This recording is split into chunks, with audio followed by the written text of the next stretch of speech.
Alors pour les familles qui nous rejoignent occasionnellement, notamment ceux qui ont des bébés, sachez que si jamais à un moment les enfants veulent gazouiller un peu plus joyeusement, il y a un local où on peut entendre l'homélie et en même temps ils peuvent marcher, ils peuvent être par terre là-bas, avec des jeux pour les enfants. Je me mets là juste pour embêter la caméra, comme ça ils vont me voir bouger, ils vont être perdus. Non, je me mets là comme hier pour être plus près de vous. Aujourd'hui on fête l'ascension.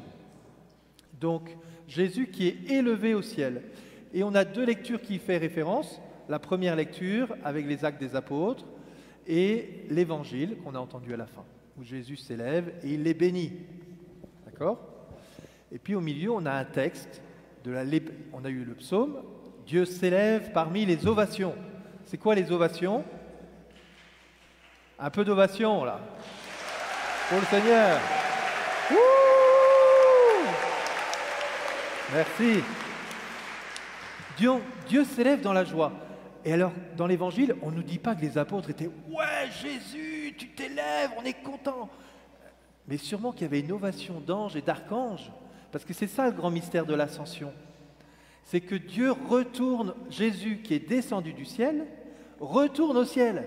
Mais là, tonnerre d'applaudissements. Parce qu'il y a les anges, les archanges, il y a le Père qui est content d'accueillir Jésus de nouveau. Waouh! L'Esprit Saint qui dit « Ça va bientôt être à moi de jouer ». Et puis Jésus qui revient et tout le monde se dit « Mais waouh, mais on n'avait pas compris ça. Jésus t'allais venir pour sauver les hommes. En prenant une condition d'homme et en mourant sur la croix pour eux, t'allais les libérer du péché. » C'était ça un peu la deuxième lecture. De manière générale, les enfants, quand vous entendez lecture de la lettre aux Hébreux, dites-vous, pas sûr que je comprenne quelque chose avant quelques années. C'est pas grave. Vous vous concentrez sur les autres lectures. Mais voilà le thème que c'était. Donc Jésus s'élève parmi les ovations. Et puis il y a tous ceux qui sont morts avant Jésus, que Jésus était descendu aux enfers et qu'ils montent au ciel, qui sont montés au paradis. Et donc eux aussi doivent être super contents. Et le ciel, c'est quand même beaucoup mieux que les enfers où on était avant. Hein. Waouh! C'est vraiment la joie retrouvée. Mais à partir de ce moment-là, il va y avoir un grand changement. C'est que Jésus ne va plus jamais apparaître comme vous pouvez en avoir une image ici. On ne va plus jamais voir Jésus comme ça. Et même lorsqu'il va y avoir une apparition dans l'Écriture, c'est l'apparition à Saint Paul. On ne dit même pas que c'est une apparition, on dit que Paul voit une grande lumière ou entend une voix qui lui dit « Saul, Saul, pourquoi me persécutes-tu » Mais Jésus est rentré dans la gloire. Donc il n'est plus seulement comme on se voit les uns les autres, vous voyez? Et quand il y a des mystiques dans les siècles qui ont eu des apparitions de Jésus, par exemple Sainte Faustine, par exemple Marguerite Marie, Gertrude ou d'autres, eh bien, c'est pas exactement comme lorsque Jésus était sur terre, parce que maintenant il est au ciel. Et ça change tout. Ça change tout. Et j'ai une petite distraction avec l'écho que je viens d'avoir. Et qu'est-ce que ça change? Ça change qu'avant, Jésus, il était à un endroit au même moment. Si tu voulais voir Jésus, il fallait que tu ailles en Terre Sainte, en l'an 0 ou 33. Là, c'est bien, mais sauf que Jésus, il a un plan un peu plus grand. Il veut que tout le monde puisse faire cette rencontre avec lui. Donc quand Dieu s'élève, eh bien, son mode de relation va changer. Et c'est pour ça que Dieu, on ne le voit pas, mais qu'il peut être présent à chacun. Il peut se révéler à chacun de nous. Alors, comme on l'a dit hier, eh bien, des fois, ne pas voir, c'est mieux. Non, mon Père, nous, on veut voir. Oui, d'ailleurs, les apôtres, ils ont dit, on a vu, on a touché, on a contemplé le Verbe de vie. Oui, mais des fois, on pourrait enfermer Dieu à ce que nous, on a compris. Et Jésus, c'est bien plus grand que l'image de Jésus qu'on a là. Et ça veut dire qu'on aura toujours plus à comprendre. On n'est pas encore allé au ciel. Le ciel, ça va nous dépasser, c'est énorme. Vous voyez? Est-ce que c'est à peu près clair?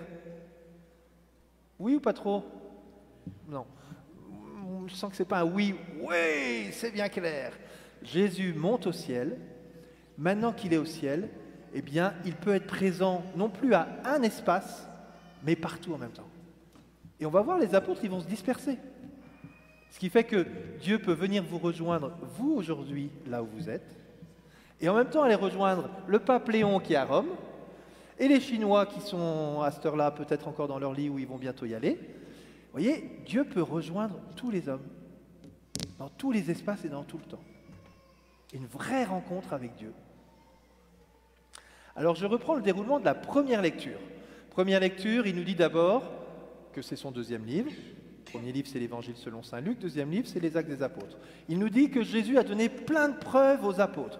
Je n'ai pas le temps de développer les preuves, c'est ce qu'on a fait pendant 40 jours, les preuves de la résurrection. Pour ceux qui arrivent, il y a un journal qui s'appelle Renaître, que vous pouvez prendre, qui vous donne des pistes pour aller plus loin sur le fait que Jésus, ce n'est pas juste une belle histoire.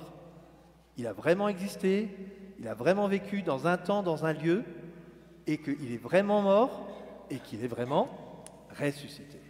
Et qu'on a eu des preuves. Et une des plus grandes preuves, c'est que les apôtres, ils sont après allés jusqu'à mourir pour Jésus. Et qu'après eux, il y en a d'autres qui sont venus jusqu'à vous ici et moi ici, qui dit, moi, Jésus, il est vivant et je lui donne ma vie. Jusqu'au bout. J'espère. Je ne suis pas encore au bout alors. Vous voyez? Mais donc voilà, le nombre de saints qui ont suivi à travers les siècles nous montre ça. Ça, c'est les preuves. Et puis après, il y a une question des apôtres qui se dit, mais quand est-ce que tu vas restaurer la royauté en Israël? Ils n'ont pas encore tout compris là. C'est pourtant les apôtres, mais ça met du temps à comprendre. C'est une bonne nouvelle. Parce que si des fois vous ne comprenez pas tout, vous pouvez dire à Jésus, je ne comprends pas tout, mais les apôtres, ils ont mis du temps aussi à comprendre. Ah, donc je peux apprendre, je peux progresser. Je dis ça parce que pour l'instant vous avez 7-8 ans, mais il peut arriver un âge où on a 14-15 ans et qu'on dit ça y est, je sais tout. On passe à autre chose. Je crois que tu n'as pas encore tout compris en fait. Il y a encore plus à comprendre, plus à voir. Vous voyez, moi je suis content de découvrir de plus en plus de choses. En m'approchant de Jésus, en priant, dans le silence. Ah, je découvre que Dieu est là, comment il me parle. Je viens de vivre une retraite d'une semaine en silence. Il y a des choses qui se sont éclairées dans ma vie, ça m'a fait du bien. Vous voyez? Et je pense que j'ai encore plein de choses que je ne comprends pas. Et on s'entraide pour comprendre. Bon, ce qu'ils n'ont pas compris, c'est qu'eux, ils pensaient juste que c'était pour Israël, pour la Terre Sainte. Et Jésus dit, non, c'est plus large que ça, là. Mais où est-ce que ça va être le royaume de Dieu? Le royaume de Dieu, c'est là où vous allez être, les amis. Là où vous serez maintenant, que ce soit à Québec ou dans n'importe quel pays, c'est là que vous allez mettre que mon royaume de Dieu va se manifester. Et ultimement, le royaume de Dieu, ça va être le ciel. Mais déjà sur la terre, vous allez répandre cet amour. Oui, mais alors, nous, on avait une loi, c'était les 10 commandements. Et qu'est-ce qu'on fait? Vous avez toujours une loi des 10 commandements, mais maintenant, vous allez avoir mon Esprit Saint en plus, qui va vous aider à vivre cette loi. Et vous allez vous apprendre à vous aimer les uns les autres. Ah, une terre, une loi, mais ça va être qui le peuple? Le peuple, c'est tous ceux qui vont recevoir l'Esprit Saint, tous ceux qui vont recevoir le baptême dans l'Esprit. Ah, waouh! Et ça peut être qui? Ça peut être tout le monde. Ah, c'est large, hein? Et c'est ce qui fait qu'ici, on se retrouve aujourd'hui. 2000 ans après, un peu moins de 2000 ans après l'ascension de Jésus, on fêtera le grand jubilé de la rédemption en 2033 pour fêter les 2000 ans où Jésus est mort, ressuscité et monté au ciel. C'est extraordinaire. Voilà, on est presque à 2000 ans, où depuis 2000 ans, les chrétiens sont développés. Donc Jésus est élevé, et il se rend présent au milieu de nous. Alors, quel lien avec nous, pour vous les enfants, maintenant que vous faites votre première communion? C'est sûr qu'aujourd'hui, les lectures ne sont pas trop dans le thème de la première communion. Puis l'Évangile, il ne dit pas cette parole, parce qu'elle est dans l'Évangile de Matthieu, et on a écouté saint Luc, mais je voudrais citer saint Matthieu aujourd'hui. Je suis avec vous tous les jours jusqu'à la fin du monde. Donc Jésus monte et comme il est au ciel, il peut se rendre présent à chacun d'une manière nouvelle.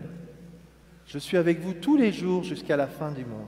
Il ne s'élève pas pour nous quitter, il s'élève pour être mieux présent à chacun d'entre nous.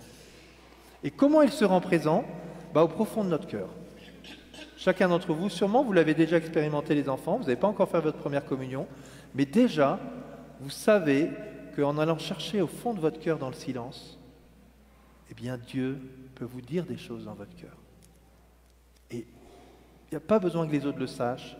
Plein d'endroits, je me souviens d'un jour, je ne pouvais pas aller à la messe, et je me suis mis dans une vieille 4L de ma tante, parce qu'on était en voyage à l'étranger et tout ça, et je me suis dit, là c'est dimanche, c'est l'heure de la messe, je ne peux pas aller à la messe, mais là, Seigneur, je viens te chercher là. Je préfère la messe, c'est plus facile. Mais là, j'étais te chercher dans le fond de mon cœur. Et n'importe, il n'y a pas un endroit où vous ne pouvez pas vous dire, là maintenant, Seigneur, je viens te chercher, j'ai besoin de ton aide, je viens chercher ta paix. Bon, c'est sûr, si vous êtes à l'école, ce n'est pas le moment de faire l'exercice. C'est le moment de faire le travail qu'on vous demande. Voilà. Mais il y a des moments, entre deux petits exercices, tu peux dire, Esprit Saint, j'ai besoin de ton aide parce que là, je ne comprends rien du tout. Là. Ou à la maison, Esprit Saint, viens parce que là, c'est trop compliqué. Donc, Seigneur, tu peux venir au fond de mon cœur. Mais Dieu nous donne un autre moyen, qui est l'Eucharistie, qui est la communion, et que vous allez recevoir aujourd'hui pour la première fois. Je suis avec vous tous les jours jusqu'à la fin du monde. Et comme vous l'avez vu hier, il y en a qui viennent tous les jours pour le recevoir et faire cette expérience de Dieu qui n'est plus seulement une idée, mais concrètement dans cette hostie de pain qui est devenue le corps de Jésus, parce que rien n'est impossible à Dieu et que s'il le veut, il peut le faire. Alors dans cette hostie qui est son corps, Seigneur, tu veux venir prendre présence en moi, tu veux demeurer en moi. Et avec sa présence, tous ensemble, quand on a communié, méditer sur Jésus qui vient au milieu de nous. Non seulement en moi, mais au milieu de chacun d'entre nous. Il vient réaliser cette paix entre nous. Et nous accueillons cette paix du Seigneur, du Christ ressuscité, élevé au ciel, qu'un jour on verra dans la gloire, mais qui dès maintenant nous rejoint au fond de notre cœur. Alors préparons notre cœur à ce moment-là maintenant, frères et sœurs. Rentrons dans ce bref silence pour redire au Seigneur notre désir de le recevoir. Oui, Seigneur, nous t'acclamons. Tu t'élèves au ciel et en t'élevant au ciel, tu nous prépares une place, tu intercèdes pour nous, tu rentres profondément dans ta divinité et dans cette divinité, tu nous rejoins profondément, chacun d'entre nous, dans le monde entier. Nous allons te recevoir dans l'Eucharistie dans quelques instants. Jésus, j'ai soif de toi, de te découvrir. Peut-être que je ne sentirai rien. Peut-être qu'au contraire, tu vas me bousculer au fond de moi-même. Mais dans tous les cas, Seigneur, je veux te dire que je t'aime. Amen.